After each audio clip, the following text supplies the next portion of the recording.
Hello and welcome to the How Could You Forget podcast. It's a podcast where your hosts Gurdon, Camp, and Lexi, as well as occasional guests, come together to learn about a topic that maybe you'd forgotten about, never heard about, or is simply too good to forget.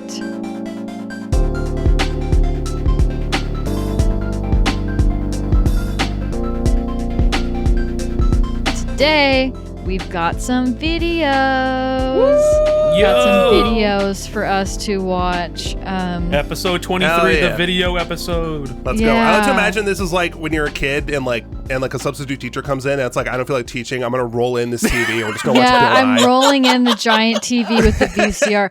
And it's going to feel like that because most of these clips that we're going to react to or talk about are pretty much from that era where, teacher would be rolling in the VHS tape. So today we're going to be talking about PSAs. So public service announcement for those announcements. Wow. Public service announcements. Apparently that's a hard word to say. If you didn't know what PSA stands for, now you know. Especially Ain't that the thing if on the tires? That's PSI, I thought. Is it PSI? I think it's PSI. Yes. It's like and pounds then per... PSY? That's a Korean pop star, right? PSI is like pounds per square inch or something like that, I want to say.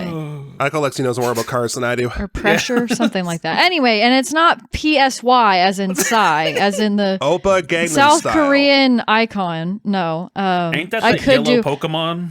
I could do an episode about... Okay, that sounds really bad when you put that next to talking about Psy, so... Well, let's just not. Let's not. I know you meant Psyduck, but that was... No. Anyway. Why did you go there? Because it sounded bad. I was still talking about... I'm canceled. No. No. Let's go. You're not canceled. Not with that attitude. I know. I was going to say I would love to do an episode about Psy, the South Korean icon and music artist. But that's not what we're talking about today. We're talking if somebody recommends Psy, we'll have to do it. Just a heads up to anybody in the comments. PSAs for public service announcements. So everybody is aware. All right, we're all on the same page. Again, this is what happens when the substitute teacher shows up and he just rolls out. Apparently. It's just the least productive class ever. Yeah. It's no longer a metaphor. Teacher, my name's... my name's Farts, and then just the whole class laughs. Yeah. Camp, you say your name's Gurdon, and I'll say my name's Camp. Oh, that'll show them. That's so funny. That's so funny. Okay, so anyway, we're going to be talking about some of those, and I'm going to be showing some clips. Of course, Camp will add in some clips where it is available to do so. We probably will not show the whole thing, but we'll talk about it, get enough of a description so that the audio-only listeners will get a sense of what we're looking at as far as visually. And I'll just kind of give a little bit of background on some of these things, but a little bit more laid back than me just straight yapping for an hour. The first thing I wanted to talk about is the fact that I came up with wanting to do this topic because of a very own personal anecdote that I had with a PSA or an education campaign. So I'm going to talk about that in just a second. Some of these other examples came up while I was just researching memorable PSAs or whatever. There's an article by Mental Floss. I will link that in the description if you want to check that out. We're not going to go over every single one of them, but just wanted to shout out one of my sources there. So as I mentioned, I thought about this because of my own personal story, and that is because when I was in kindergarten, there was a campaign by the Red Cross, and this was in the U.S., so I don't know if anybody outside of the U.S. is familiar with this. This education program was called Scrubby Bear, and it was... What? Wait, why'd you laugh so hard? I don't know. Scrubby Bear is funny. Yeah, we both. Scrubby Bear okay. sounds kind of funny. Okay. Well, you would think it's funny. No, it actually traumatized me really bad. So, and I'm not even being hyperbolic about that. So Scrubby Bear was this obviously brown teddy bear looking thing that was to encourage young kids to wash their hands to prevent the spread of germs, right?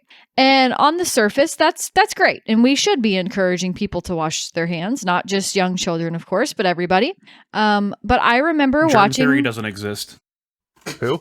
I said germ theory doesn't exist, and it just shut down Lexi. I'm so sorry. I was in the middle of a sentence, and I just... I was trying to jump in. I'm so sorry. Cut this out. All right, thank you. All right. So I was in kindergarten, and much like we were joking about earlier when the substitute teacher would roll in the TV, except for this was a part of our actual curriculum. So they rolled in the TV, they set this VHS up.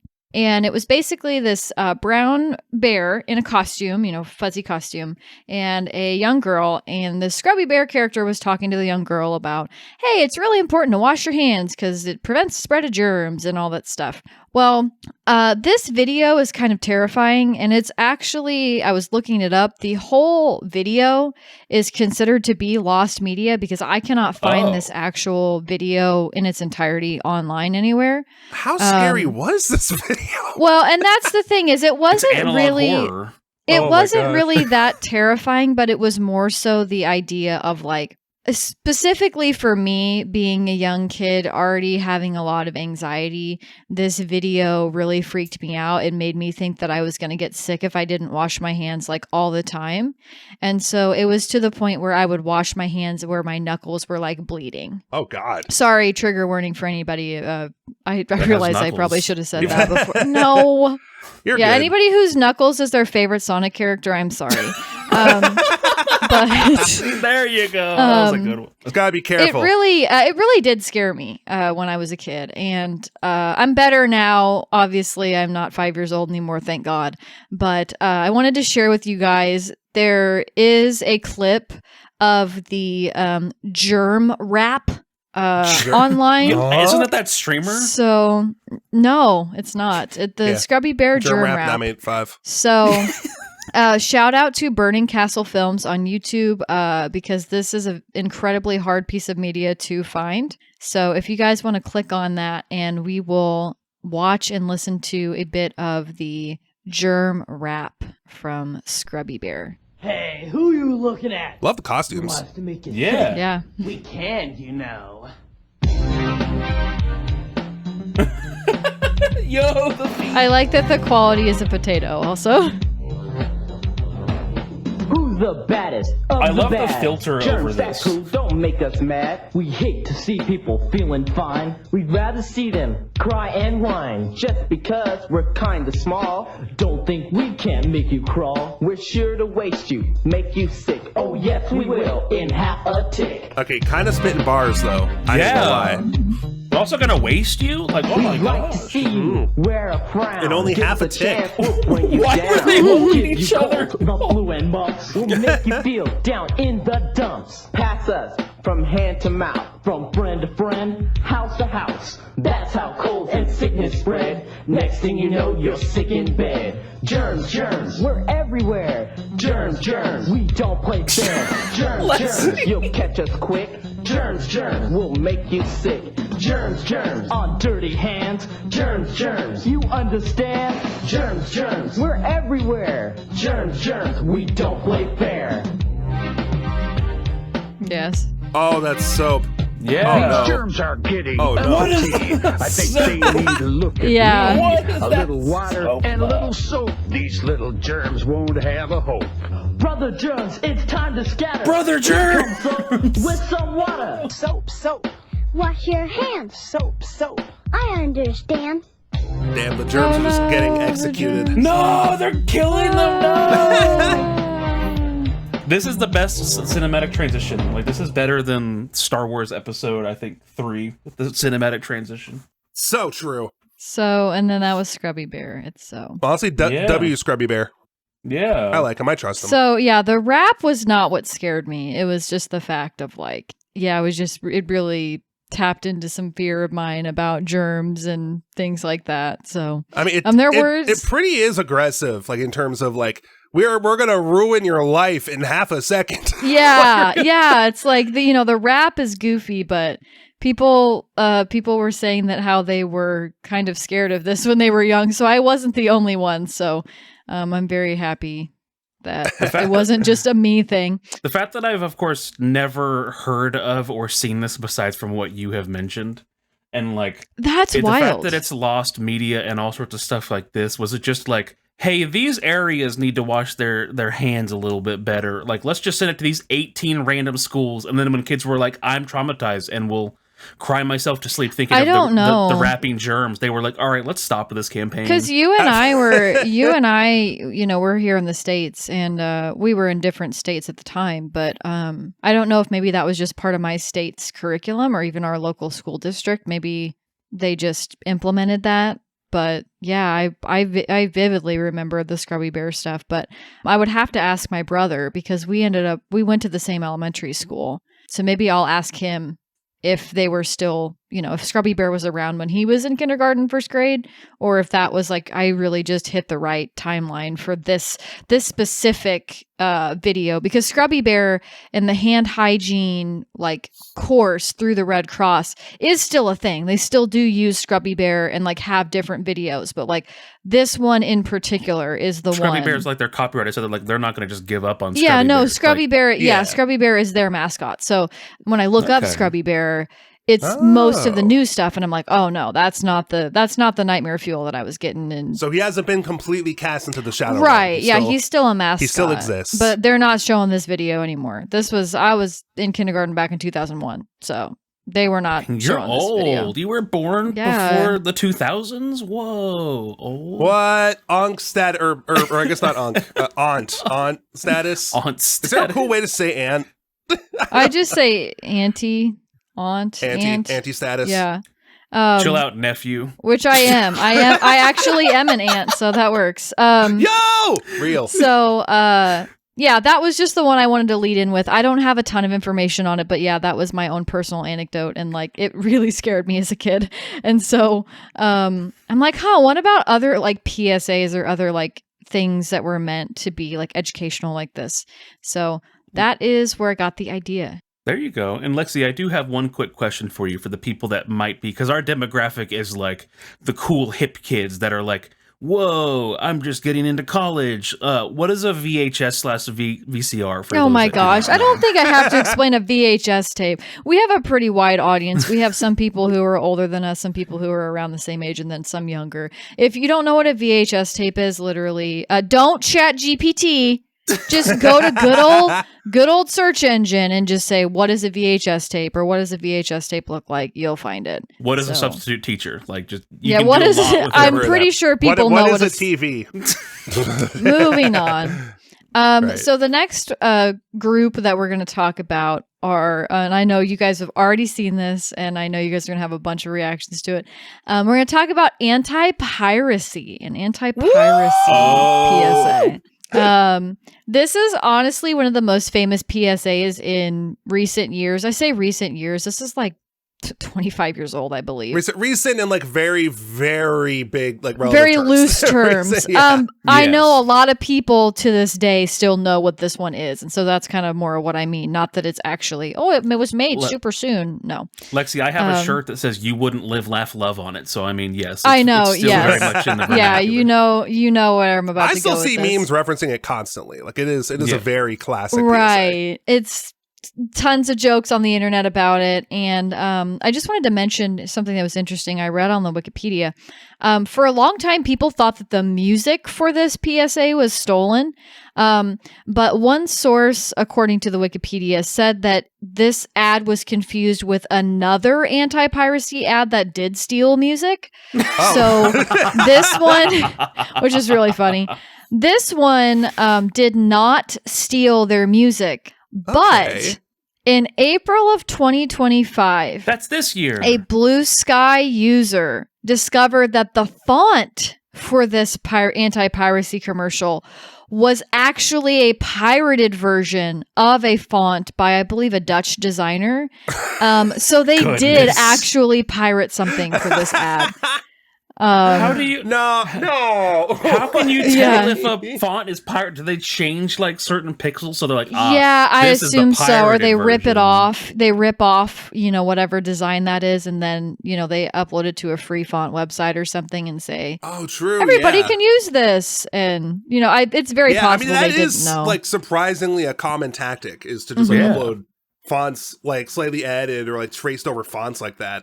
And then just advertise it. That is cool. I didn't know. See, it's also really interesting about the music because I had thought that the music was pirated because that's what I had heard. So, but the fact that it was confused with another anti-piracy ad that is so copyrighted music. Right. So good. So let me send this to y'all. Before we all hit play and enjoy this wonderful, wonderful video, can I give a huge shout out to Freddie Wong for uploading his own most recent film to a piracy website, but with a piracy like thing in the beginning where he says, if you liked this, you can go to the website ipiratedthismovie.com and give like $3 to then get a PNG that just says I pirated this film. So I just got to give a huge shout out to Freddie Wong for that. Oh my gosh. That's funny. Freddie Wong the GOAT. That's funny. Absolutely. Alrighty. So this one is called Piracy. It's a crime. This is like a blast from the past if you've not seen Honestly, this. though. Also, people steal these things. I know, Like, they do. They absolutely You wouldn't steal a car. I'm like, things. no, plenty of people do. If it was like That does happen pretty often. if it was like you You wouldn't shoplift. Motherfucker, I used to shoplift a lot. Sorry for swearing. But also again, like you should put on there like you wouldn't steal a house because like you physically cannot steal a house. Like they should have done that. piracy, it's a crime. It's a crime. Bro, piracy's been a crime for like hundreds of years. Like this isn't new piracy, anti-piracy campaign. Yeah, Blackbeard going crazy. I think Blackbeard broke the law, guys. That's kind of bad. We need to cancel Blackbeard was pretty problematic. We need to hold Blackbeard accountable for his actions. My goodness. My God. How could you forget Blackbeard's cancellation as the next episode? Oh my gosh. So that was piracy. It's a crime. I'm pretty sure a lot of people are familiar with that, even if they don't live in North America. I think they're pretty familiar. Even if you haven't seen the original ad, you have sure as hell seen memes of it. Like, straight Absolutely.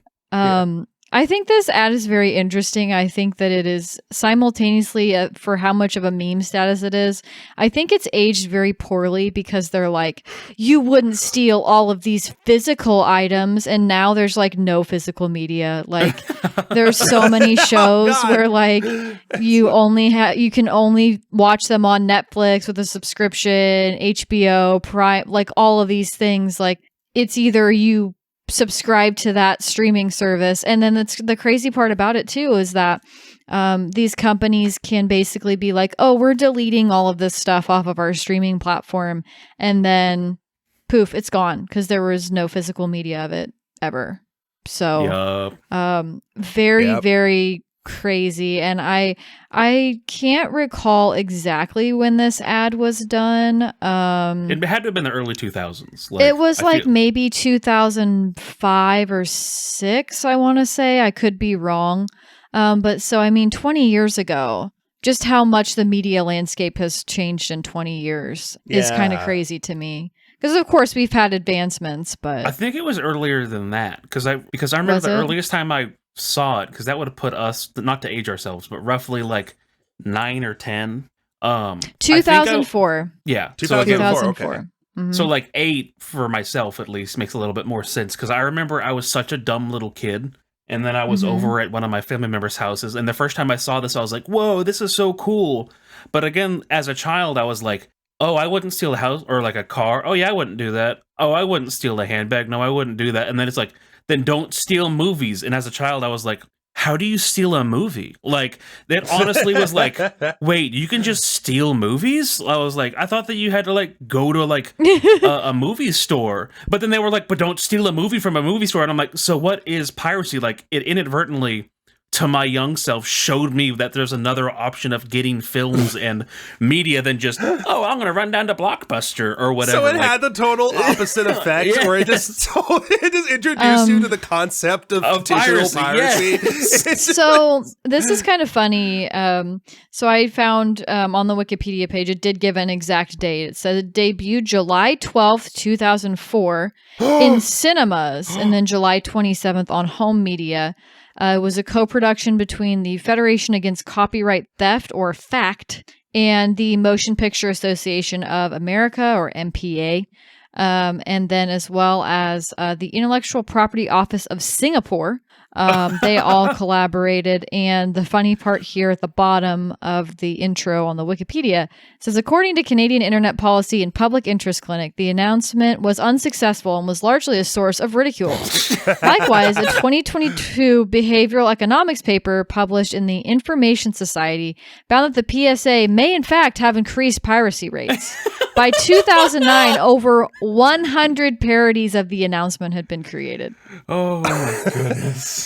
So it can join the ranks of Dare on how unsuccessful it was and how it actually did the opposite of what it set out to do. Lexi, I love that you mentioned Dare, because I had when you mentioned the Federation Against Copyright Theft, do you think that there's a boardroom of people that sit there and they're like, okay, we have this corporation or we have this grouping of people, and they're like, okay, we need to come up with a really good name for ourselves. And when they come up with an acronym that's like DARE or FACT, do you think they throw like the world's biggest party? They're like, we've done it. I'm getting a raise. You're getting a raise. Let's order some like anything we want, hookers and blow for everybody. We came up with DARE. Oh, well, I was going to say DARE better not be getting the blow. That's... I mean, that'd be I know they probably are, but... That would be funny, though.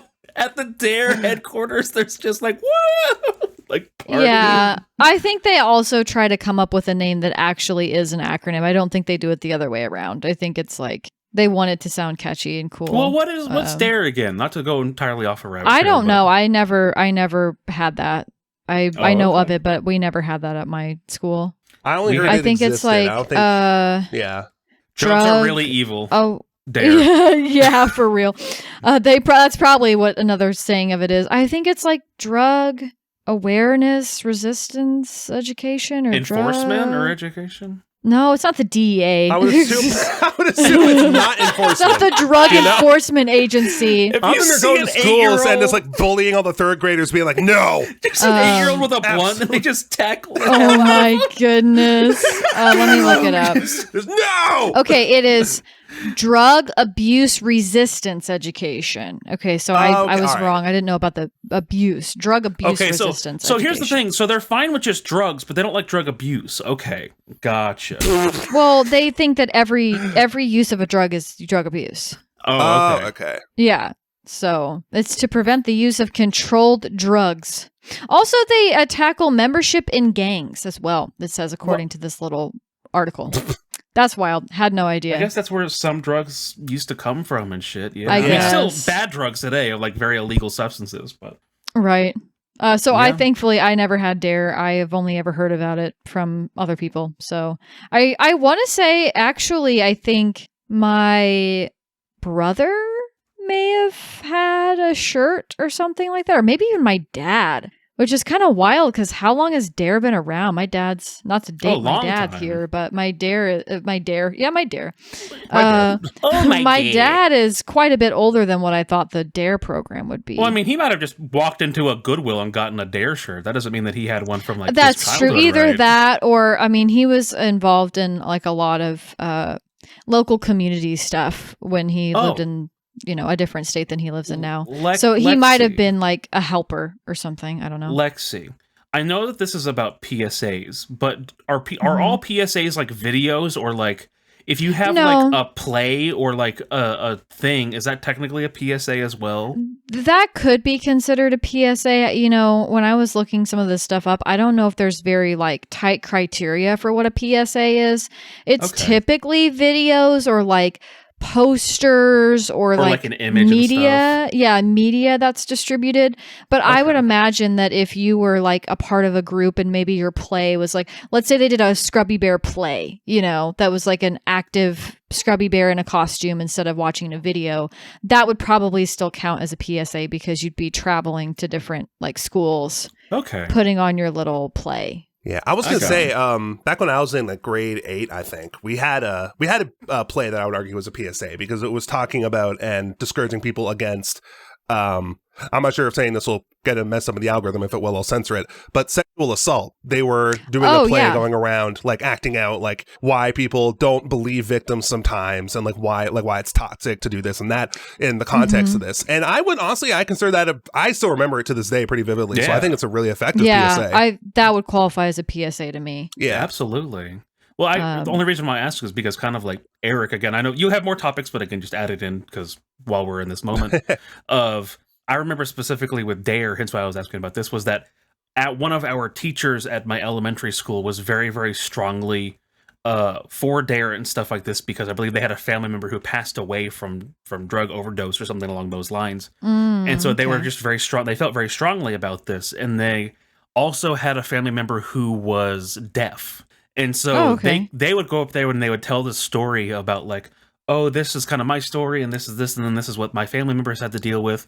But then because their friend or family member was deaf as well, they had this, quote, song for Dare that they had made up. It's like, D, I won't do drugs. A, I won't have an attitude. R, I will respect myself. E, I will educate me now, which again just spells out Dare, of course.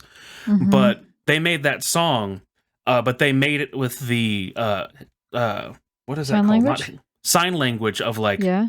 The letters for like D-A-R-E and then now like to really like help show it to everybody. And so I remember going to multiple like assemblies throughout like probably 3rd and 4th grade of like singing this song and like having the Dare lion like show up to our school and be like woo and like stuff along those lines. Free t-shirts. just shooting at kids with the cannon. Did you say E is for I will educate me now? Is that the actual words? Yeah, I don't know if they knew how to... That sounds horrible. Oh, that was the bad part. Yeah, I think they were really struggling with the E. Why is it just I will educate myself? That's too long. Yeah, I was gonna say, are they native English speakers or like what? It was, I don't even remember her name, but it was just some white mom teacher. Like, so yes, she was absolutely just like, just some but I don't even know, school. Did she come up with that or that's just the Dare song in general that the company came up with? Song? I'm pretty sure I've heard pieces of that before. Don't smoke, it's a joke. Yeah. Okay, anyway. I don't think that's the actual one. I've got way more to go through. Hold on. Here, y'all. That's okay. I'm looking up the Dare we're almost there. We're almost there. I'm only on my second one. We need answers. I ain't going to read the whole lyrics because it's like a whole paragraph. But the chorus, Dare to keep a kid off drugs. Dare to keep a kid off dope. Dare to give a kid some help. Dare to give a kid some hope. Help us. Repeat chorus. The last line being help us. Help us. It's so good. It's like help. I'm sending a screenshot. Help, I have to do this for my community service. Help us. Completely out of context. just help us. This is on the dare.org but the D I won't do drugs thing isn't. Was that your school only? I think that my school might have literally come up with their own Dare song. Shout out to Michael Wagman and John Andrew Tartaglia. No, it's a Dare song. No, okay. Pog. Okay, we really gotta get back on track. We really yes. gotta get. Oh my goodness! Sorry, I just had to say help us. Help us. So speaking of help us. The next one I'm sure everybody is familiar with as well, and it is the fact that only you can help prevent fires. Wow, okay. I'm a dragon. Only you can help prevent fire forests. It's Smokey the Bear. Okay. Woo! All right, let's go. Only you can help prevent forest fires. There we go. Is that we got it in the end? Is that it? Hold on. Yeah, it is. Oh, okay. My roommate's actually like a fire. I mean, he's not a firefighter, but he works in like a fire department. So I know that like by heart. Okay, good. He's on fire. Okay, so he's on fire right now. It's fine. I got the door closed. You can't hear him. It's okay. I'm gonna link this one. I'm pretty sure you guys are familiar with this, even if you haven't seen this exact PSA. You're familiar. Oh, is with this Smokey where the new Bear. Smokey the Bear furry came from? Huh? I knew that would. Sorry. Bro, what is up with you completely derailing what we're about to talk about? Sorry. We could talk about that later. Okay. Are you writing this down to cut this out? Because like this is going to be so disjointed. Oh, I hope not. I hope. Okay, I'm gonna send the video for Smokey the Bear so we can watch it. Yeah, let's look. Bro, that bird. It only takes a careless moment to turn this into This is such that old classic animation style, though. It's very nice. Yeah, whoa. Make sure your fire Christ. is out. It's turned it into Fallout. Oh, gosh. They must have been having a gender reveal. Average gender reveal. Oh my god. That's a Canadian? And that one is actually that's actually a Canadian ad. Oh, yeah. wow. So yeah, Smokey the Bear is it's kind of vague. Smokey the Bear is all Canadian and from the US also. I'm sure other countries are using Smokey the Bear now as well. So that was Smokey the Bear. And if one of you could describe kind of not this ad in its entirety, but like the vibe of Smokey the Bear for maybe those people who aren't in North America or have no idea like what Smokey the Bear even is. Are we talking about like the PSA in general or just like Smokey as a character? Just Smokey as a character, and you can mention leave the that one up PSA to if you Cam. want. He seems nice. He looks very polite. He has a soulful eye. Only you can I'm judging his character. Well, no, I mean the hat is, leaves a little bit to be desired. I don't know if it really fits his head that well. But he looks very polite, very informative. I would trust him to tell me how to not burn down a forest. I think he is fine. The art style is very like, it's a bear. Like it's a bear, but it's like forward eyes. bears. Kind of, yeah. Much. And I can let Gurdon describe the wasteland that was caused by these Yes, people. for the audio listeners, it was a 30-second long video that we just watched of a family, a family camping. An animated video. An animated family camping, and they throw a bucket of water, which I originally thought was going to be gasoline for some reason, because how else did that fire going to get that out of control? Throwing a bucket of water on a campfire, and then hard cuts to basically the entire forest and world burned down because this family didn't put out their fire correctly. World. But they somehow survive and didn't die in this place and look perfectly fine. And then I was gonna say, they're standing in the middle of the wreckage. Like they would have absolutely burned to death. Like they would. Maybe that's their ghosts. Maybe that was what. Oh my goodness! This goes so deep. They actually inhaled too much smoke, so they're just now their spirits are just wandering. Yeah.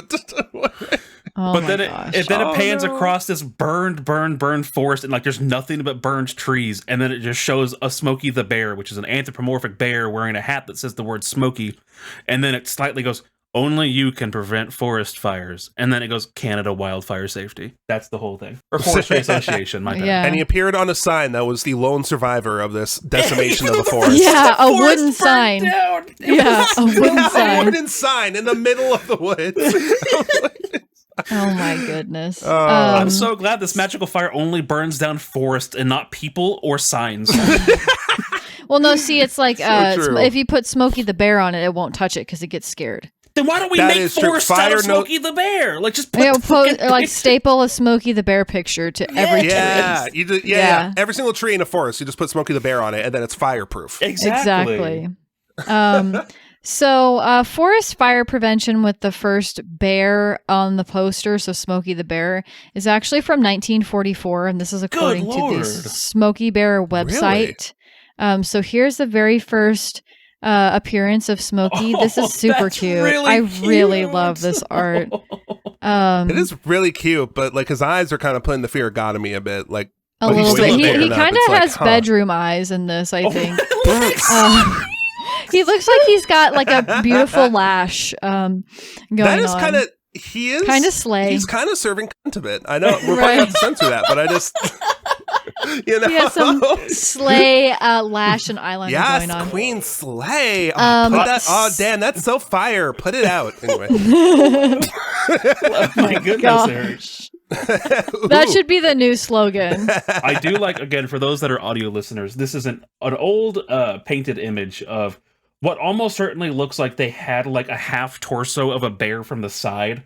That they put in some jeans that's pouring a bucket of water on a fire, and the bear is looking at the camera like, I'm gonna get you, wearing a Smokey the Bear. I don't think it's threatening. I think it's totally like blink, blink. I think it's I don't think it's meant to look threatening. Like, watch me put this fire out. Yeah. It's like very... The thing about seeing the whites of an animal's eyes means that you were like done. Like, that's what I get from that. Well, yeah, exactly. Yeah. If a bear looks at you like this, you are done. Like, yeah, you're gone. Also, if a bear is holding a bucket, run as well. Well, yeah, that's right. That's a sign of the future. Like, that's a sign that there is bad things happening. Depending on the type of bear. So Sorry, funny. certain bears can hold buckets, but... Okay. So, that's the first poster was Smokey from 1944. And then sometime between like 1948 to 1950, most of the posters were changed to showing Smokey the Bear. So before this, they had other types of posters that they did, but then they were like, hey, we really got something with Smokey here. And the cool thing about Smokey is that this campaign actually turned 80 years old last fall. So this is a very, very old campaign, probably one of the oldest ones. It's a very old campaign. Yeah. And I just want to read from the Smokey Bear website. It talks about a story of Smokey. And this is really sweet. So we can get some Smokey lore. Smokey lore, exactly. One spring day in 1950 in the Capitan Mountains of New Mexico, an operator in one of the fire towers spotted smoke and called the location into the nearest ranger station. As the crew continued to battle the blaze, they received a report of a lone bear cub seen wandering near the fire line. They hoped that the mother bear would return for him. Nearby, the little cub had not fared as well. He took refuge in a tree that became completely charred, escaping with his life, but also having badly burned paws and hind legs. The crew removed the cub from the tree, and a rancher among the crew agreed to take him home. A New Mexico Department of Game and Fish ranger heard about the cub when he returned to the fire camp. He drove to the rancher's home to help get the cub on a plane to Santa Fe, where his burns were treated and bandaged. Soon the United Press and Associated Press broadcast his story nationwide, and many people wrote and called asking about the cub's recovery. The state game warden wrote to the chief of the Forest Service, offering to present the cub to the agency as long as the cub would be dedicated to a conservation and wildfire prevention publicity program. The cub was soon on his way to the National Zoo in Washington, D.C., becoming the living symbol of Smokey Bear. So, wow. He is Smokey Bear in real life. And here is... Smokey the Bear. Yeah, that's awesome, actually. So, this is actually Smokey 2. Electric Smokey Lou? Yeah, True. Here is Smokey 2. And he is adorable. Oh my god. Look at his eyes. Oh. And audio listeners, is, please look up this image. This is actually adorable. Here is, I think this is the original Smokey on a plane. Oh, he's flying. I'm sorry. No, he's fine. He's not flying. He can be a pilot if he wants to. This is super cute as well. This is from the same Smokey Bear History of Smokey site. Bro's mom died. I just realized. That's sad. You just realized yeah. that? I mean, I wasn't going to say that part because that was really sad. I know. And that's why they took the cub in. But okay, everybody, Smokey's mom died, unfortunately. I mean, that does tend to happen sometimes. Yeah. So in better news, in 1952, Steve Nelson and Jack Rollins wrote the popular anthem that would launch a continuous debate about Smokey's name. To maintain the rhyme of the song, they added "the" between Smokey and Bear. Due to the song's popularity, Smokey Bear has been called Smokey the Bear by many adoring fans, but in actuality, his name never changed. He is still Smokey Bear. Yeah. Ooh, Mandela effect. Whoa! Is it Smokey Bear or Smokey the Bear? It's the Bernsteins all over again. It is. Why is it always about bears, though? That's a good point. What do bears know that we don't? Because bears are cool. True, bears are cool. So that's Smokey the Bear or Smokey Bear, whichever one you want to say. Now, Lexi, before you move on to the next one, I mentioned this earlier, and this is not a joke, about how Smokey the Bear is retiring, and they have created a new mascot. In Canada, at least. In 2021, Fire Smart Canada announced its new mascot, retiring Smokey the Bear, and have introduced Ember the Fox. Oh. I will send this image. Smokey's waving by. There's the image of legitimately. I was going to say, I think this is literally only one spot in Canada because I'm not seeing stuff about it. True. And then it's BC again, too. The same province that nominated a fire hydrant for mayor. BC's off doing their own thing, and I kind of respect it, to be honest. We love a callback. We do. We're full of callbacks. If you want to find out about the fire hydrant, go listen to the last episode. Do that. Mayor Cats and Boots' Hats. Go check that out. Thank you, Lexi, for that amazing title. Yes. Oh, you're welcome. Yeah, that was your idea. That was a great title. I like that. Oh, thank you. Yes. Yeah. But yeah, I remember seeing this because it popped up and everybody's like, wait, Smokey the Bear is going away? But then again, I think it was legitimately one province in Canada was just like, no, we're going to have our own furry mascot. It seems to be that way. I see a lot of Smokey Bear stuff. Yeah, Smokey's far from over. So, everybody is pretty familiar with Smokey Bear. And I think you guys will both be familiar with this next one as well. We're going to be talking about McGruff the Crime Dog. Oh my goodness. You know about McGruff the Crime Dog? Yeah, Camp, do you know about that? I don't, actually. That does not sound familiar. All right. Maybe I just don't know it by name. Well, McGruff the Crime Dog, I'm pretty sure this is an American thing. I don't know if... There's no crime in Canada. Yeah. Because, no, it was created by the National Crime Prevention Council. So I'm assuming that just means national as in the USA, not... like worldwide. Oh. But McGruff the Crime Dog is pretty well known, at least in the US, I think.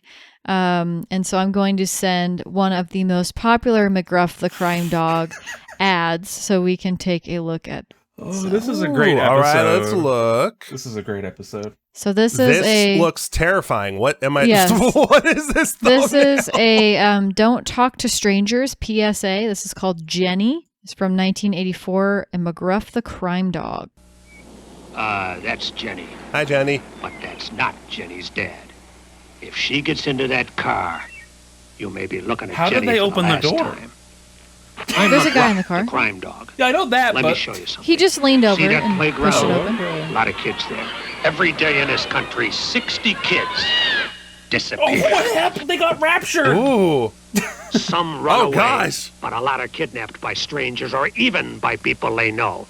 Almost 20,000 kids a year. 20,000 Is that still kids. true? One kid at a time. Maybe I your don't know. kid on your street, just like Jenny. You know, your kids can learn to protect themselves against crime at home, at school, on the street. Hey, nice going, Jenny. She's going to tell her folks about this. And you can write to McGruff.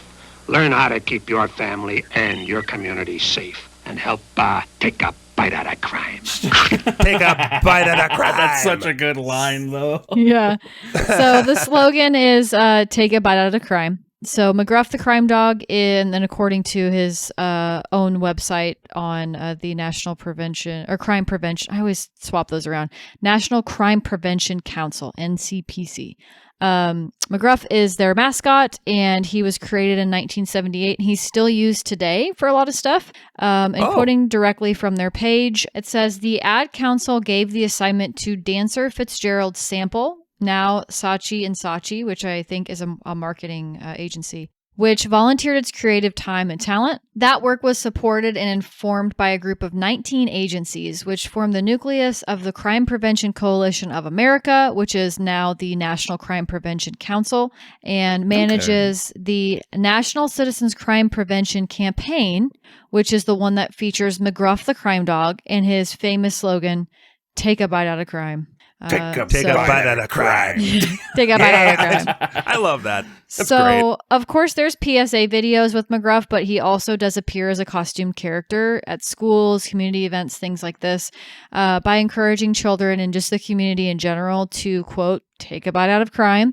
And he does this by providing resources and information about a wide range of criminal prevention, I would say, like topics or issues. According to the website, the current issues that they are tackling include volunteering at places, addressing bullying, cyberbullying, overall internet safety, telemarketing crime against seniors, identity theft, intellectual property theft, and safe firearm storage. Okay. So, a lot of things related to crime or, kind of a see something, say something kind of thing. Yeah. Now, and a lot of stuff that's relevant to today as well, which I think is... Yeah. Exactly. Yeah. That they've kind of modernized, of course, started out, just kind of talking to kids about safety and things like that to tackling the whole entire community. Again, the telemarketing crime against seniors, that was kind of interesting to me. I did not know that they were running ads for that. Now, I want to read a list of fun facts about McGruff that are on this website when you read this little bio. So again, according to this NCPC page about McGruff, there are 4,000 active McGruffs, which is the number of costumes they have in use for McGruff. Wow. A lot of McGruff. Yeah, a lot of bites out of crime going on. McGruff has a classy Corvette, a monster truck in Arizona, and a wiener wagon in Florida. Oh my But most God. of all, he likes to ride in patrol cars assisting law enforcement. So, little bit sus. His favorite crime... His favorite crime-fighting techniques are to teach children specific tips to be safe at home and school and to help law enforcement officers do their jobs better. And his last one, he is a ham. So he loves doing public service announcements for TV and radio or posing for print or billboard advertising. So, There we go. Wait, what's that have to do with being a ham? that's what you call somebody who's like really wants to be in front of the camera. You might call them a ham or say they're hamming it up. Oh, okay. Yeah. They're a piece it of was in pork. quotations. Yes. But that's what it means to be a ham or hamming it up. You're really playing it up for the cameras. Oh, hamming it up. Okay, that makes sense. That's where that phrase comes from. Yeah. I got you. Now, Lexi, I swear I did not do research for this, but this is hysterical. Do you know about McGruff's crimes? McGruff the Crime Dog's crimes that they committed themselves? No. They committed crimes? John Morales, the actor who played the crime-fighting cartoon character McGruff the Crime Dog, was sentenced to 16 years in prison stemming from an arrest related to possessing 1,000 marijuana plants, 27 weapons, including a grenade launcher, and 9,000 rounds of ammunition. Wow. He heard take a bite out of crime and he said, I'm going to do it myself.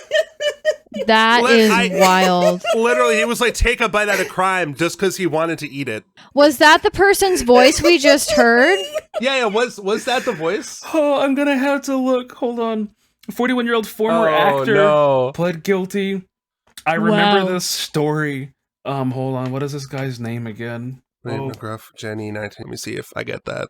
Morales is John Morales. Let me just look up John Morales. He may have just been a guy wearing the costume, but if he was the actual voice actor, good Lord, McGruff. Yeah. Regardless, though, the fact that it's someone who is like tied to a crime-fighting like campaign, and then oh my God, not even so like, funny. oh, he was speeding. Oh, he did something on his taxes. He possessed 27 weapons, including a grenade launcher. Like, if he was just a stoner, whatever. Like, I mean, 1,000 marijuana plants is a lot, but like, okay, he's just maybe he has a growery or whatever. That's illegal, but having a grenade launcher. So I found Morales wore a McGruff the Crime Dog costume for the Harris County Sheriff's Association in the late 1990s. So okay, so he was just a costumed McGruff. Okay, yeah. Yes. And he wasn't involved in the PSAs. Okay. But I remember Wow. seeing gosh. an article about this again 10 years ago now about the crime dog arrested. And I was like, this is so good. That's wild. Oh, that's so funny, dude. Okay. Oh, that's wild. We got a few more for you. So the Let's next go. one, I actually have no idea where this came from or what the background for a lot of this is, but this is the origins of The More You Know, which I only ever saw this as a meme, either the photo or a GIF of the little animation. Oh, are you talking about LeVar Burton? Is it that? I didn't see his specifically, but I know he's in some of these. But I was going to show you guys two clips that I found that are related to The More You Know kind of brand. So here is the first one I found, and this is from 1989.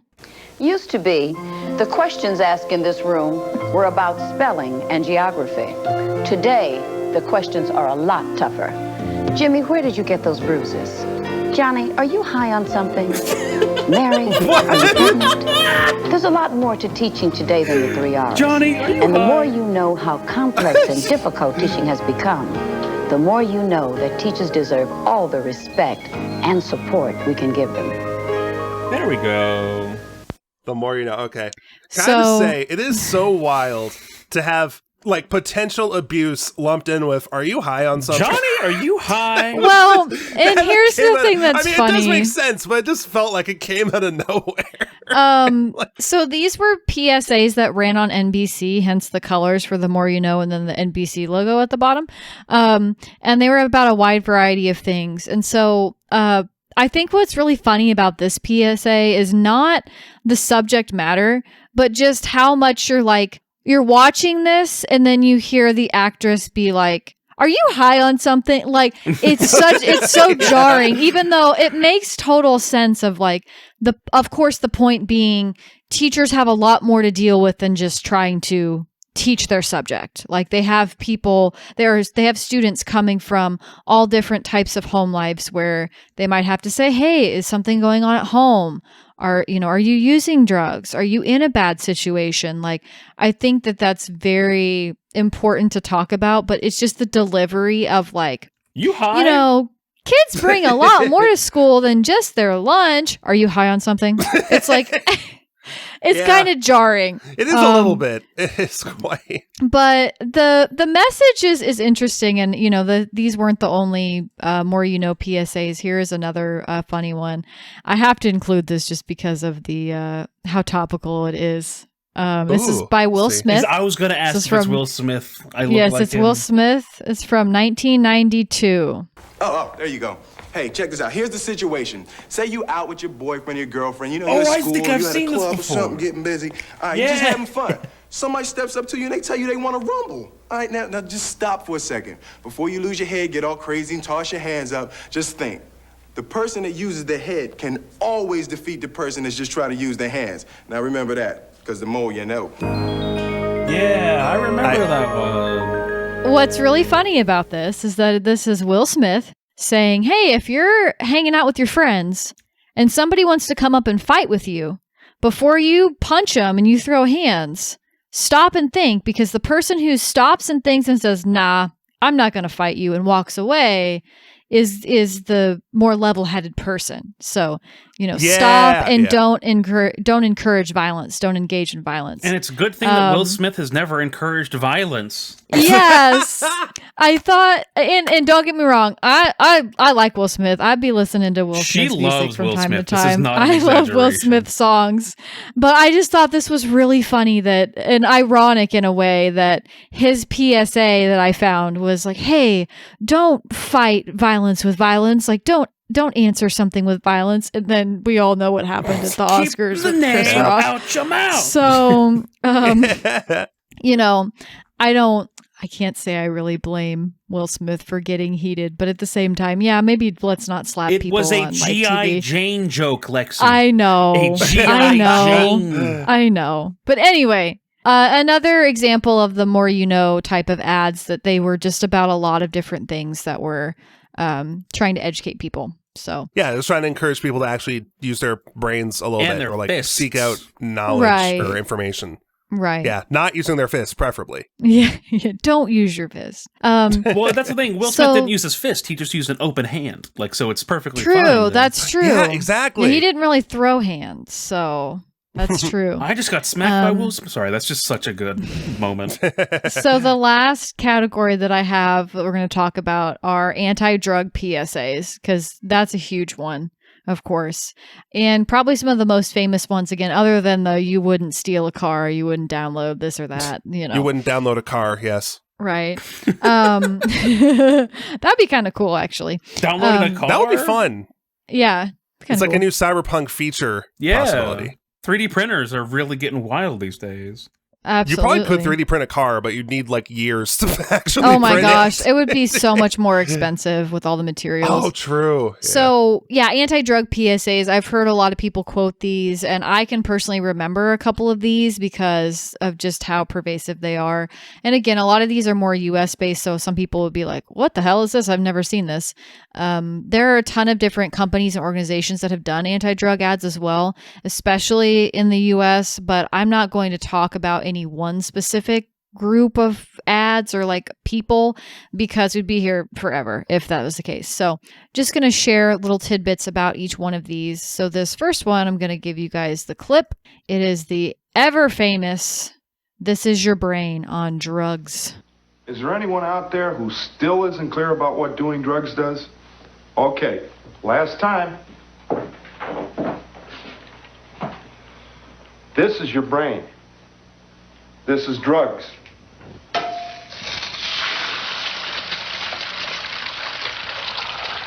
This is your brain on drugs. It's just so... Any questions? That's it? Yeah. Any questions? Yeah. Any questions? Plenty. It literally, Plenty. yeah, it reminds me of the David S. Pumpkin skit where he goes, any questions? And they go, yes, several. Like, that's how I feel about this ad. Are drugs I'm hot? Like, what am I supposed to glean Well, from this information? I think that the actual point is that drugs fry your brain. I get that. Like, I remember the anti-drug one of like the people melting into the couch. Like, I remember that one. No. No, I don't remember that one. No. I wonder why I don't remember that one. Right. Because it was your brain on drugs. Oh, true. To no surprise, this is a PSA that was during the 80s, spawned many memes. People still reference this one. And according to JSTOR, which is an article database, this ad was created by the Partnership for a Drug-Free America, and it used fear tactics to scare parents into talking to their children about drugs, as well as children being scared of the effects of evil drugs that were tempting them and were out there. So I think the fact that it was so vague, though, is a blessing and a curse in a way, because on one hand, you're like, wait, so what?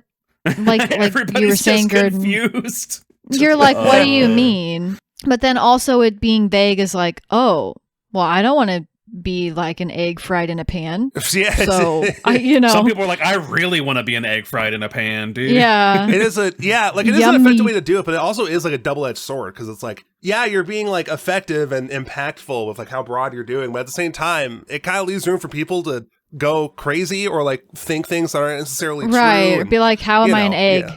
Yeah. You know? What exactly does the egg behave like my brain? Does my brain physically... Do I get cleanly cracked? Melt? Or is cook itself? Like, what do you mean? Right. So the next little PSA I have for you is called "It's Not Cool, Kids." And we mentioned the crack epidemic of the 80s in our episode about art during the AIDS crisis, specifically with the "Crack is Whack" mural from Keith Haring. Another callback? Yes, this is the callback episode, yeah.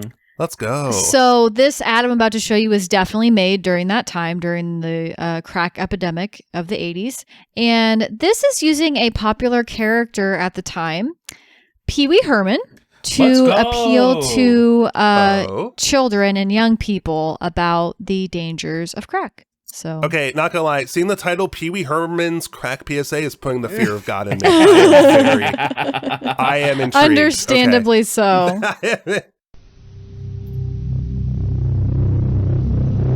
Okay, it's the sound design. Oh God, this.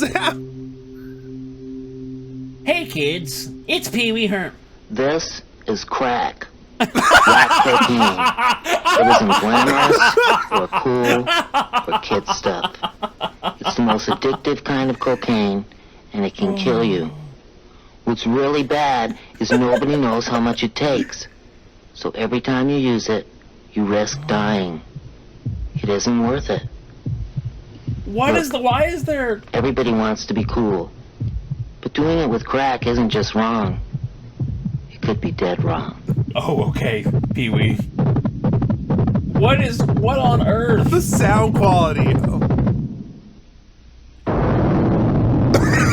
Why would they give Pee Wee Herman crack? Did he get shot? What was that noise? It almost sounded like an explosion, like time's up, like boom. Your heart explodes if you have. I mean, that is the thing that they talk about with crack. Is that your heart. Sorry for laughing so hard at the beginning. But that was so funny. Pee Wee Herman in super dramatic lighting. This is crack. Holding up a vial. Yeah, it's and saying this is. Yeah, not even like a soft launch of like, you may know what this is, or you may have heard of this, but never seen it. This is crack. I mean, like. There's no lead in. It's very impactful. Like, I have no doubt it was really good, like, for the time. But just nowadays, seeing that, I'm just like, wow. Yeah. Yeah. I still think people back then were probably busting a gut, being like, Pee Wee Herman saying this is crack is probably the funniest thing online. So, it's, yes. A lot of people on the YouTube comments, shout out to Laser Shorts 2 for uploading this. Woo, Laser Shorts. We when we were looking through this, I was scrolling through the comments, and a lot of people were saying how hilarious it was. But I mean, maybe at the time, like Pee-wee just being a big character, maybe it wasn't as funny as like we think it is now, being like Pee-wee Herman, This. But I did read a comment on this, and I cannot confirm the validity of this, but somebody said that the reason why Paul Reubens, who is Pee-wee Herman, of course, the reason why Paul Reubens did this was because this was part of his community service due to his arrest. Now, I don't know if that's true. Let me look it up. God, he was arrested for something funny too. I really hope if it's not true, we can get this part out. But oh my gosh, even if it isn't true, I love spreading misinformation for fun. Like that is true. How it feels to spread misinformation. That's why we upload our episodes on Mondays, because it's Misinformation Monday. Oh, okay. Here we go. Nope. It says this PSA was not made as part of Paul Reubens' community service after his infamous 1991 arrest. He just was doing it for the love of the game. As a part of the Partnership for Drug-Free Americas, the Thrill Can Kill campaign. So. But I know that the understanding of like, yes, this can kill you, but even calling it the Thrill Can Kill makes you go like, oh, so there's fun to this. Like, I love thrill rides. I love thrilling things. Like, what are you doing? The other thing, according to the, there's a PSA Wikipedia thing. According to this thing says too, ironically, Pee-wee's actor Paul Reubens played a coke dealer in the 2001 movie Blow. So get you a man with range. Dang, so he didn't. Oh, that's so funny, dude. He didn't do this as a part of his community service, but he was later a drug dealer in a movie about 10 years later. After I'm a drug dealer. This is crack. That's his line in the. Oh my that would be gosh. hysterical if the line in his film was, "Hey "This man, is crack." Hey man, what do you got to sell? What do you got to sell? This is crack. Yeah, and you just hold Call it back. That would be so good, dude. Oh wow. So next I'm going to talk about kind of a series of ads. I'm not going to show one in particular, but I'm going to talk about The Truth. This is another organization that did anti-drug ads, and I remember seeing a lot of these ads when I was in middle school and high school. I believe they're still making ads for social media. There might be a couple on TV as well, but I think it's mainly social media. And The Truth started from the Florida tobacco program that ran from 1998 to 2003. Of course, bringing awareness to tobacco, not like, hey, kids, you should smoke. I would hope.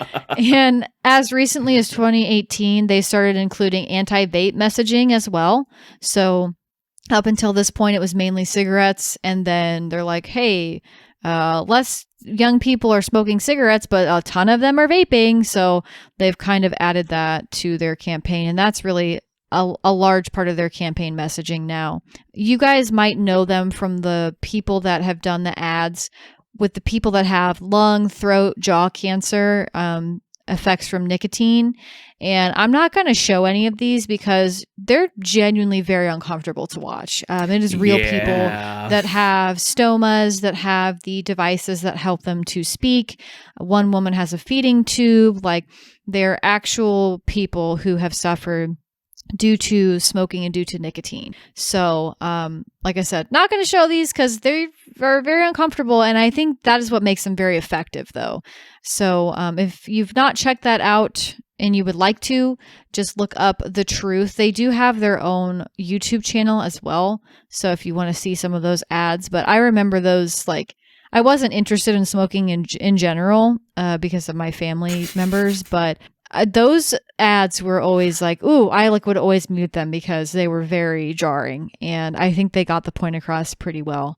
I was gonna say, out of a lot of the ones that we've watched so far today, I feel like those would be the most effective for me personally. Yes, because it's very it's viscerally real. Like, it is just showing what it is. It is to scare you, but it's and stuff like that. And it's like, oh my good lord, yeah. Like, it is meant to scare you, but it's not like theatrical. Like, TV Sherman with dramatic lighting saying this is crack. It's just like, a dude sitting there. It's a more it's someone with their part of their jaw missing saying, hey, smoking and chewing tobacco took my jaw, and you're like, whoa. It's just very jarring, but shout out to them for those ads because I remember those a lot. Absolutely. That's like in other countries, like especially in Europe, like instead of packaging that just says like, this product can cause issues, like they'll just put those images on certain products over in other countries of just like, yeah, this is what this will do to you. And it'll just show like a person that has like no jaw, half their jaw. Yeah. No, I remember a lot of the time when I was single digits in age, I would see those on like cigarette cartons, just like the effects of what so much like cigarette chain smoking could do to you. Like, and it was really effective. Yeah. And Eric loves cigarettes, so he's the first one to say. Yeah, no. I eat a pack a day. As a it's snack. Good nutrients. Yeah. Like I mentioned, The Truth actually does have a YouTube channel, and I went to it just to try to see if I could find these ads, and they actually get a surprisingly high amount of views on newer videos, not just like their old commercials, but videos they are actively producing for a new audience. Oh, that's awesome. Do they possibly like pay to have those on advertised or like used as advertising on certain videos, hence why? Some of them that are advertisements, yes, but one of their videos that has a very high amount of views is with a young woman, and she's talking into a microphone, and the title is "This is How to Actually Quit Nicotine," and it's about 3 minutes long, and it has 1.7 million views, and it was only released a year ago. Wow, yeah. So I think that by them switching to talking about vaping and nicotine and stuff like that, I think there are a lot of young people that get hooked on vaping and they actually do want to quit and like not use it anymore.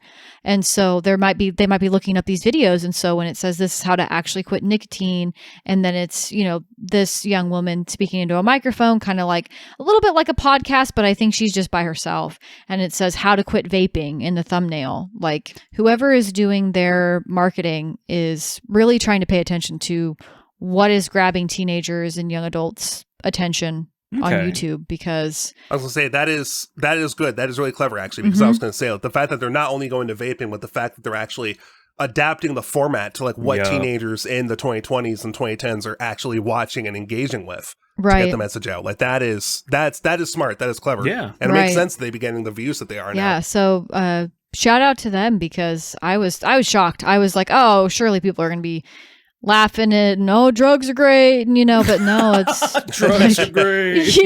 Drugs are lit. That's old Drugs McGee over there. Like, legitimately, he's just like, woo. That's McDrug. Oh, the sorry. weed dog or whatever. The weed dog.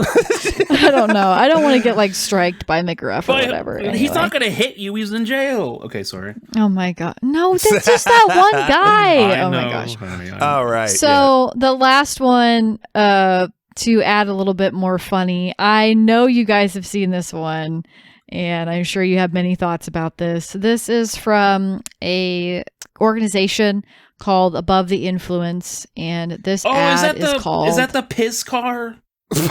Excuse me, what? Piss car? Oh, that was an anti-drinking one where they filled up the entirety. I do remember that actually, and they opened the door and it just flowed out. Yes. Yeah, I do know that one. Yeah, goes, no, sir, this is. Sir, have you been pissing tonight? That's what it said. Okay, but no, the actual ad is, "Sir, have you been drinking tonight?" And he opens the door and all of the beer flows all right. out. I do remember that one. No, it's I not seen piss the car version. It's not, no, my piss car. And you shouldn't, because the piss car version is dumb. No, what do you mean? Anyway, dumb? Rude. The actual ad we're about to watch is called "Flat" from Above the Influence. So, Sarah, what's going on here? Sarah? She won't answer you. Have you not seen this? She can't. This is the way it's been since she started smoking pot. She's all lazy and boring and... You know, I've got a boring friend we now. used to have so much fun together. And now? This is what we do. Yeah, that's what I meant when I said earlier. I mean, all things considered, she looks pretty relaxed. Oh my gosh. That's why I mentioned earlier about the flat, like, the deflated person. Like, that's... And Lexi was like, no! Yeah, okay. Because, again, so you're like, no! I called it out again. So, obviously, this is very goofy, very exaggerated. And at the time that people were watching this, they clowned on it. They thought it was funny. They're like, what do you mean? Like, who acts like this? But I did find a Reddit post where people were talking about this ad and how they remembered this ad. And it was people who were like, no, now that I'm an adult, I feel like this does portray a good job of how, like, being dependent on weed can make you feel deflated, can make you feel so numb and like kind of a shell of yourself. Okay. And I thought that was a really interesting take on that, because I am not a marijuana user myself, but hearing people that were like, yeah, I really did get, have a dependency on marijuana, and I smoked like multiple times a day, and now I'm trying to quit that. And I revisited this ad and was like, oh wow, yeah, I get it now as an adult. I'm not just laughing at it as a kid. Yeah. Dang, true. Yeah, I mean, that does make sense, honestly, because I do know I do weed sometimes. I'm not dependent on it. Like, I'm not. I want to grab it. Both of us gasping. Yeah. No, but I mean, That's like, so funny. you oftentimes hear people say stuff like, "Oh, you can't get addicted to weed," which is not true. Realistically, Right. you can get addicted to literally anything if it makes you feel better or seemingly improves your quality of life. Right. And so I could see this being an actual thing. Not the physically deflating part, but the, being so dependent on it that this is just kind of how you live. Like, this is just, you substitute the pain that you might be feeling or the reason that you become dependent on it in exchange for nothing at all. Yeah. Right. Which, to an extent, I would argue is even worse, but that, I feel like it's getting super philosophical and outside the scope of this episode. Yes.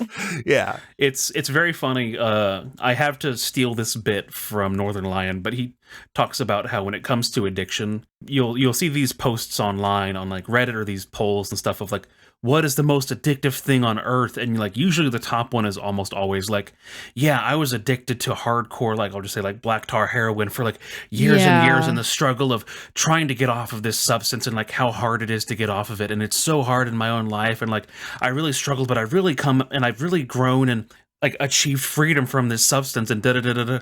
And then like the second comment is always like, caffeine, food, we're all addicted these days. And it's like, oh my goodness. yes, you can be addicted to things like that. But like, there are people who do struggle with like actual very hardcore addiction. But as Eric said as well, of like, no, like anything that makes you feel an improvement in your life of, oh, caffeine is technically addictive. Again, cigarettes and stuff like that are chemically addictive are like, yes, absolutely. Yeah. I'm 100% addicted to caffeine. Exactly. I'm going to be the first to say it. Like, well, and I think it comes from the fact of like people not actually understanding the definition of what an addiction is.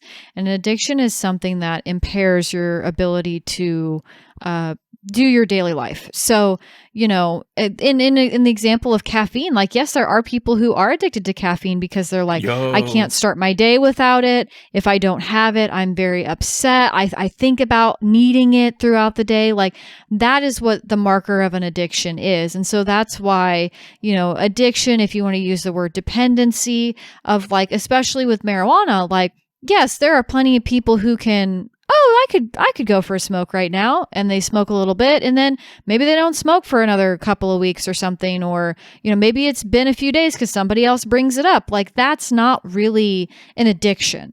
That's just like you do it sometimes, or even if you are doing it medically or for anxiety, if you're like, oh yeah, I was really anxious that day, so I smoked a little bit and then I calmed down, and then I didn't need to smoke again for another few days, a week, 2 weeks, until this thing came up and then I smoked again.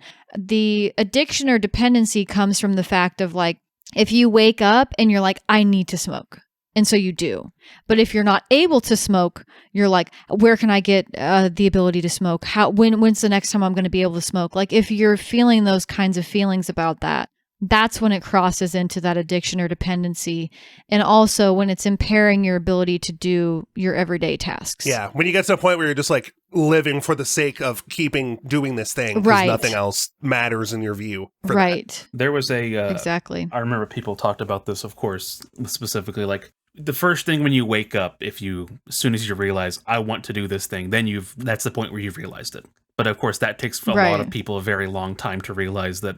If the first thing you do is wake up and think of like breakfast, like, yeah, your body's hungry. Like, that's not or hey, I gotta go pee. Yeah. Like, yeah. But if the first thing you think of is like, I must get on and play like League of Legends or something. Like, yeah, you're addicted to League of Legends, dog. Exactly. Gaming, gambling, things like that. That's a really great point. I'm just joking. I'm just listen, you can only lose your house. You can win infinite houses. Keep gambling. Sorry, my gosh, you guys. Okay, on an actual serious note, I'm glad you pointed that out, Gurdon, because like, yeah, waking up and being like, I'm gonna brush my teeth, or I gotta go pee. That's not the same. Or I'm gonna go have my cereal. That's not the same thing. It's those behaviors where it's like, yeah, even so, okay, time to go play League. Oh my gosh, it's 6:30. I missed my chance. I got to log on right now. Like, even feeling those sorts of feelings, and somebody calls you, hey, do you want to go out for lunch? Oh no, I can't. I'm too busy gambling, or I'm too busy playing League, or whatever game it is. That's when it becomes a problem, and not just like, oh hey, I think I might like go play some League today, or oh, I've got some free time. So want to be very clear that very serious moment. If you are someone who is struggling with an addiction, as cheesy as it is to say, you are genuinely not alone. It is very difficult, and just even realizing it and saying, I can't live like this anymore. I need help. I need to break this is huge. So absolutely. Sending strength and love to those struggling with addictions, whatever that might be. And those of you who have come through on the other side of those, shout out to you. Woo. It feels very apt to speak about this as we're talking about anti-drug PSAs. I just wanted to throw that out there. No, I mean, I agree completely. As someone who's kind of been, not necessarily both ends, like I have been kind of addicted or like used things to cope in the past, but not to like a super extreme degree. But as someone who have experience with that, and also with friends who have experiences with harder things as well, like things where they're really dependent on like substance abuse or any other kind of addiction, really. The genuinely strongest thing you can do in that situation is to realize and seek out help. Like, because, seeking out help, that's not a weakness. That is that shows a lot of self-awareness and a lot of like wanting to be better and wanting to improve your life. And that's one of the strongest things you can do. And like, not just in my opinion, but in the opinions of a lot of people that I know, both people who have struggled with addiction or not, and who have friends that do, they see how difficult it can be to do that. Absolutely. So it's not being weak. It's not being too dependent on other people or anything like that. Once again, out of the scope of the video, but just as a general maxim, if you're struggling, don't be afraid to reach out and ask for help. That's one of the best things and one of the strongest things you can do. No, I think that's great. I'm glad that we were able to talk about that, because as much as it's funny to, again, laugh at Pee Wee Herman going, this is crack, because that is funny. Yeah. There is a very serious side. And that's a reason why PSAs are made, is because there are people and organizations out there that go, hey, we see a problem. We see a gap where people need some education. How do we break through to them? How do we get to them? And a lot of the times it's by making media that's engaging, that's memorable, even if it's slightly funny, even if it maybe is taken as a joke. Like, Sometimes that can be effective, and then other times, like with the piracy, it's a crime, you can do the exact opposite and encourage more people to pirate it because you make it look so super cool, like a spy movie. Pirate things. Oh my god! Right? Yeah, that is 100% true. Like making the PSAs, like two things can be true at the same time. A PSA can be like really silly, but it can also stick with you and make you think. Like, right. I already knew that crack was bad. I've actually never done crack. It's whatever. It's whack. But yeah, crack is whack, as we know. But also, the image now burned into my head of Pee Wee Herman holding up a thing saying, this is crack. That's going to, I think that's going to discourage me from touching crack ever again, because it's just such an effective PSA. Oh my goodness. Rest in peace, Paul Rubens. What a king, honestly. Yeah, dude. Cool dude. So yeah, that was just a handful of PSAs out there. Of course, there are a ton.